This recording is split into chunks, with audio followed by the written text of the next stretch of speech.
नमस्कार, मैं doctor Shailendra Kumar Goyal, director urology, andrology यानी कि मूत्र रोग विशेषज्ञ एवं सेक्स रोग और fertility, male infertility specialist, robotic and kidney transplant surgery, Max super speciality hospital Vaishali एवं Goyal urology and dental clinic DF10 sector 108 Noida से आपका स्वागत करता हूं। मेल इनफर्टिलिटी यानी बच्चा होने में दिक्कत होना, जिसमें पुरुष का योगदान एक रहता है कि उसके स्पर्म्स जो हैं, सीमन में जो वीर्य में जो स्पर्म्स हैं, उनकी क्वालिटी ठीक नहीं होती या उनके नंबर ठीक नहीं होते हैं, जिसको कहते हैं कि लो स्पर्म काउंट हो जाना या एस्थेनोजूस्पर्मिया, जिसमें स्पर्म्स होते तो हैं लेकिन वो वीक होते हैं, अच्छे से एक्टिव नहीं होते हैं, या उनकी मॉर्फोलॉजी, उनकी बनावट ठीक नहीं होती है, जिसकी वजह से वो पुरुष पिता बनने में संभव नहीं हो पाता उनके लिए, और वो उनकी पत्नी गर्भ धारण नहीं कर पाती है। तो सीमन टेस्ट एक इम्पॉर्टेंट टेस्ट होता है। देखा गया है कि कई बार हमारे पास जब एक कपल को बच्चा नहीं होता है तो सबसे पहले हमारी एक जैसी ये हमारी सोसाइटी है तो फीमेल को सबसे पहले दोषी माना जाता है, और फीमेल के कई बार इतने चेकअप हो जाते हैं कि उसकी हिस्ट्रोस्कोपी भी हो गई, उसकी लेप्रोस्कोपी भी हो गई, और एक जब सिंपल एक सवाल सा पूछा जाता है कि क्या पुरुष ने अपना वीर्य की जांच कराई, तो वो नहीं हुई होती है। और फीमेल के टेस्टों में लोगों ने लाखों रुपए खर्च कर दिए होते हैं, और हस्बैंड ने, पति ने अपना एक सिंपल सा वीर्य टेस्ट जो कि एक जस्ट मास्टरबेशन द्वारा दिया जा सकता है और सैकड़ों रुपयों में हो जाता है, उसको नहीं कराया हुआ होता है। तो एक बहुत ही सिंपल टेस्ट है। यदि किसी कपल को प्रेगनेंसी या गर्भधारण नहीं हो रहा होता है तो सबसे पहले एक सिंपल सीमन टेस्ट कराना चाहिए पुरुष का, और उस सीमन टेस्ट यदि नॉर्मल आ जाता है तो then we should progress for other test for the females, क्योंकि फीमेल्स के अधिकतर टेस्ट कॉस्टली भी होते हैं और इन्वेजिव भी होते हैं उनके, अनटिल अनलेस कि यदि किसी फीमेल्स की साइकिल्स गड़बड़ हैं, उसकी मेंस्ट्रुअल साइकिल में डिफरेंस है, तब उनको गायनाकोलॉजिस्ट को संपर्क करना चाहिए जो कि इनफर्टिलिटी देखती हैं। और पुरुषों का मैंने अधिकतर ये भी देखा है कि सबसे पहले फीमेल्स का चेकअप कराते हैं, और उसी फीमेल डॉक्टर से, जो कि फीमेल गायनाकोलॉजिस्ट होती है, वो ही पुरुषों का भी इलाज करना शुरू कर देती हैं। जबकि फीमेल गायनाकोलॉजिस्ट जो हैं वो अपने साइंस में कहीं उनके क्यूरिकुलम में मेल इनफर्टिलिटी का ट्रीटमेंट नहीं आता, बट वो पुरुष जो अपनी फीमेल्स को उनके पास लेके गए होते हैं उन्हीं से ही अपना इलाज कराने लगते हैं, जो कि उसके स्पेशलिस्ट नहीं होते हैं। और वो अपना जो दो चार जो अपनी हाफ नॉलेज होती है उससे वो पुरुषों का इलाज करते हैं, तो कई बार वो सक्सेसफुल भी हो जाता है, बट कई बार उसके नेगेटिव रिजल्ट्स भी होते हैं, क्योंकि वो उनके पास प्रॉपर इलाज नहीं हो पाता है। तो इस बारे में मेरी एक सलाह है कि पुरुषों को अपना वीर्य की जांच करानी चाहिए, और वीर्य की जांच जब भी कराई जाती है तो 3 to 5 डेज का एब्स्टिनेंस, जिसको कहते हैं कि 3 से 5 दिन तक वीर्य ना निकले, तब अपना वीर्य जांच के लिए हस्तमैथुन द्वारा दिया जाता है। और जब भी ये टेस्ट दिया जाता है आपको immediately with in it 5-10 minutes आपको लैब में सैंपल देना होता है, क्योंकि यदि बहुत लंबे समय तक यदि सैंपल रखा होता है तो वो ख़राब हो जाता है। तो आपको लैब में जाके वहीं पे हस्तमैथुन करके, या लैब के आसपास आपका घर है तो आपको इमीडिएटली वहाँ पे पहुँचाना होता है, और 3 से 5 दिन का वीर्य आपको एब्स्टिनेंस, या 3 से 5 दिन तक कोई सेक्सुअल एक्टिविटी या मास्टरबेशन नहीं करना होता है, तो कम से कम 3 दिन या ज़्यादा से ज़्यादा 5 दिन। अब जब वीर्य की रिपोर्ट आती है और उसमें देखा जाता है कि आपके स्पर्म काउंट में कमी है, आपके काउंट कम है, एक्टिविटी कम है, तो अब आती है कि उसका इलाज कैसे किया जाए और इसकी वजह क्या क्या है। आजकल जिम जाने का फैशन पुरुषों में बहुत है, और जिम में जाके वो अपनी बॉडी बनाते हैं, और उस बॉडी बनाने में कहीं ना कहीं जिम इंस्ट्रक्टर उनको एडवाइस करता है कि आप प्रोटीन सप्लीमेंट लीजिए, या और डिफरेंट तरीके के इंजेक्टेबल हार्मोनल सप्लीमेंट्स होते हैं। तो ये जितने भी सप्लीमेंट्स हैं, इवन सिंपल प्रोटीन सप्लीमेंट जो कि जिम में मिलता है, वो भी कहीं ना कहीं हार्मोन फोर्टिफाइड होता है। ऑफ कोर्स वो हमेशा डिनाई करते हैं कि हार्मोन फोर्टिफाइड नहीं होता है, बट बिना फोर्टिफाइड हार्मोन के आपकी बॉडी नहीं बनेगी। सिंपल प्रोटीन से, वो ऐसा कैसा प्रोटीन है कि वो जिम में ही मिलता है, उसी से बॉडी बनती है, बाकी आपके नॉर्मल डाइटरी प्रोटीन से, जो कि दालों में, अंडों में या नॉन वेज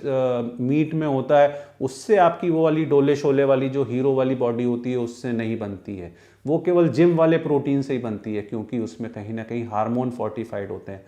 और आज की तारीख में आने वाले बहुत सारे कपल्स हमारे ऐसे होते हैं कि उनकी इनफर्टिलिटी में इन सप्लीमेंट्स का योगदान होता है। तो मैं अपने इस माध्यम से आज आपको बताना चाहूँगा कि यंग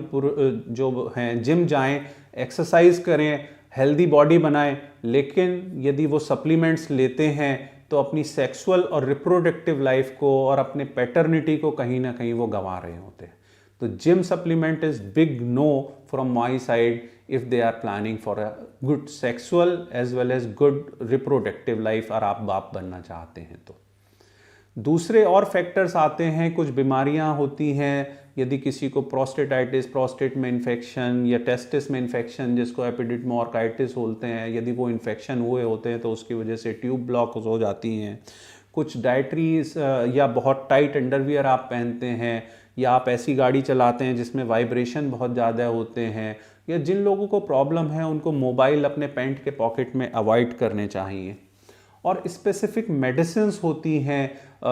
डिफरेंट सीमन रिपोर्ट्स के हिसाब से हर चीज़ का अलग है, किसी के काउंट कम है और किस लेवल तक काउंट कम है, और मोटिलिटी डिसऑर्डर है या मॉर्फोलॉजी डिसऑर्डर्स हैं, तो इन सब चीज़ों की अलग स्पेसिफिक मेडिसिन्स होती हैं। इट इज़ नॉट कि एक कॉमन मेडिसिन है और वीर्य में सबको दे दी जाएंगी, वो सब इफ़ेक्टिव होंगी। कई बार क्या होता है कि यदि आपका काउंट नॉर्मल है और उसके बावजूद भी हम काउंट बढ़ाने वाली दवाई आपको देती है तो वो काउंटर प्रोडक्टिव हो जाती हैं। आपका पता चला पहले तो ठीक था काउंट, और आपने दवाई खाई और उसके बाद फिर वो काउंट कम हो गया।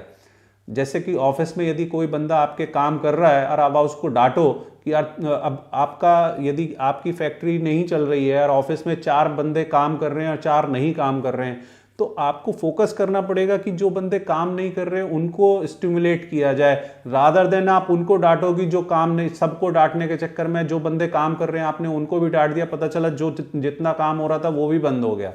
तो इन मेडिसिन में कई बार ऐसे ही होता है कि पता चला कुछ मेडिसिन है कि चलो भाई आपने दवाई ली सभी चीज़ें ठीक हो जाएंगी, ऐसा नहीं होता है। कई बार इसके निगेटिव रिजल्ट्स मिल जाते हैं कि पता चला काउंट में प्रॉब्लम नहीं थी, आपने काउंट की दवा दे दी तो पता चला जितने काउंट थे और कम होने लगे। तो आपको यदि सीमन रिलेटेड प्रॉब्लम्स हैं तो मैं कहूँगा उसके जो स्पेशलिस्ट होते हैं, जो यूरोलॉजिस्ट, जो कि मेल सेक्सुअल डिसऑर्डर्स के जो लोग अपने आप को एज ए एंड्रोलॉजिस्ट या सेक्सोलॉजिस्ट प्रमोट करते हैं, वो यूरोलॉजिस्ट आपको इसमें अच्छे से गाइड कर पाएंगे और अच्छे से ट्रीट कर पाएंगे। दूसरे, वीर्य की जांच बहुत अलग अलग लैब में अलग अलग तरीके से रिपोर्ट होती है। अधिकतर लैब्स जो होती हैं वो स्टैंडर्डाइज नहीं हैं, तो इसमें मैं कहूँगा कि आपको अच्छी लैब से ही टेस्ट कराने चाहिए, क्योंकि जो कई बार जो अधिकतर लैब हैं वो बहुत पुराने, उनके पास क्राइटेरिया ही प्रॉपर नहीं है, या बहुत पता चला बहुत पुराने 20-30 साल पुराने क्राइटेरियाज के हिसाब से वो रिपोर्टिंग कर रहे होते हैं।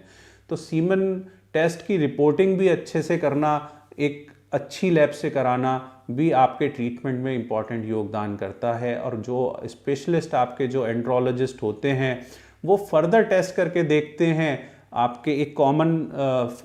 कारण होता है कई बार स्पर्म के काउंट्स और मोटिलिटी में कम होने का रीज़न एक होता है वेरिकोसील। वेरिकोसील में क्या होता है कि जो नसें जो टेस्टिस को जो ब्लड वहाँ से वापस लाती हैं, जैसे टेस्टिस आपका नीचे होता है और एंटी ग्रेविटी ब्लड ऊपर से आता है, तो उन नसों के वॉल्व्स कमज़ोर हो जाते हैं, तो उसकी वजह से वहाँ पे ब्लड का दौरान जो है, टेस्टिस को सही से जो खून का दौरान मिलना चाहिए और ब्लड से ही न्यूट्रिएंट्स वहाँ पे पहुँचते हैं, तो वो सही से नहीं पहुँच पाते हैं और वहाँ पे स्पर्म्स की ग्रोथ प्रॉपर नहीं हो पाती है। तो उसका इलाज एक माइक्रो सर्जरी द्वारा होता है। वेरिकोसील के कई तरीके के ऑपरेशंस होते हैं, लेप्रोस्कोपी से भी करते हैं, ओपन सर्जरी भी करते हैं, एम्बोलाइजेशन द्वारा एंजियोग्राफी से भी करते हैं, लेकिन उसमें जो बेस्ट ट्रीटमेंट है वो माइक्रोस्कोपिक माइक्रो सर्जिकल ट्रीटमेंट होता है, जिसमें एक बहुत छोटा सा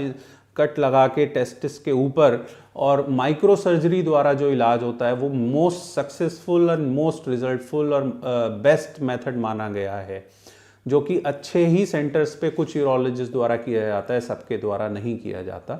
तो इसका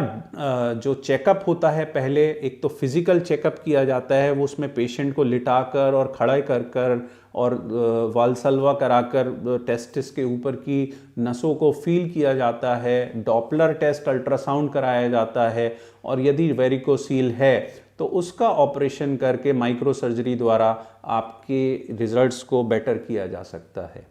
दूसरी चीज़, स्पर्म्स के काउंट और इसके इलाज के बारे में मैं बताना चाहूँगा कि जैसे यदि किसी को बच्चा चाहिए तो प्रेगनेंसी में उसको 9 महीने वेट करना पड़ेगा। ये नहीं कि आप डॉक्टर के पास गए और आपको अगले 2-4 दिन में या 1-2 महीने में बच्चा मिल जाएगा। उसमें बच्चे का, यदि प्रेगनेंसी वाइफ प्रेग्नेंट हो भी जाती है तो 9 महीने के बाद बच्चा मिलता है। इंडिया की पॉपुलेशन बहुत ज़्यादा है, लेकिन हर एक बच्चे को जो एक प्रेगनेंसी पीरियड होता है वो 9 मंथ लगता है। सिमिलरली एक स्पर्म को बनने में 90 डेज यानी 3 महीने लगते हैं। तो स्पर्म रिलेटेड कोई भी हम इंटरवेंशन, वेरिकोसील की सर्जरी करते हैं या मेडिसिन देते हैं, तो एक 4-5 महीने का, 6 महीने का टाइम लगता है कि जब रिजल्ट्स आपको मिलते हैं। इट इज़ नॉट कि आपने 10 दिन, महीना भर, 2 महीना दवाई खाई और आपको रिजल्ट्स मिल जाएगा। इन सब चीज़ों में रिजल्ट्स आने में 5 to 6 मंथ का टाइम मिलता है, और यदि 5 to 6 मंथ में रिजल्ट नहीं आता है तो then we have to move for the another level of treatment, may be a supportive treatment by IUI और IVF by the infertility specialist of gynae. तो आपको इस बारे में मैं छोटे टिप्स देना चाहूँगा कि स्पर्म का टेस्ट अच्छी लैब से कराना चाहिए, 3 to 5 डेज का रोक के सीमन टेस्ट देना चाहिए, और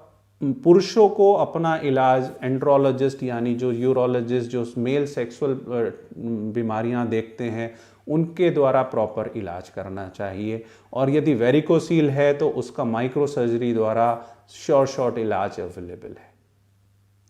यदि आपको इस वीडियो में दी गई इन्फॉर्मेशन पसंद आए तो आप इस वीडियो को लाइक एंड शेयर करें और चैनल को सब्सक्राइब करें,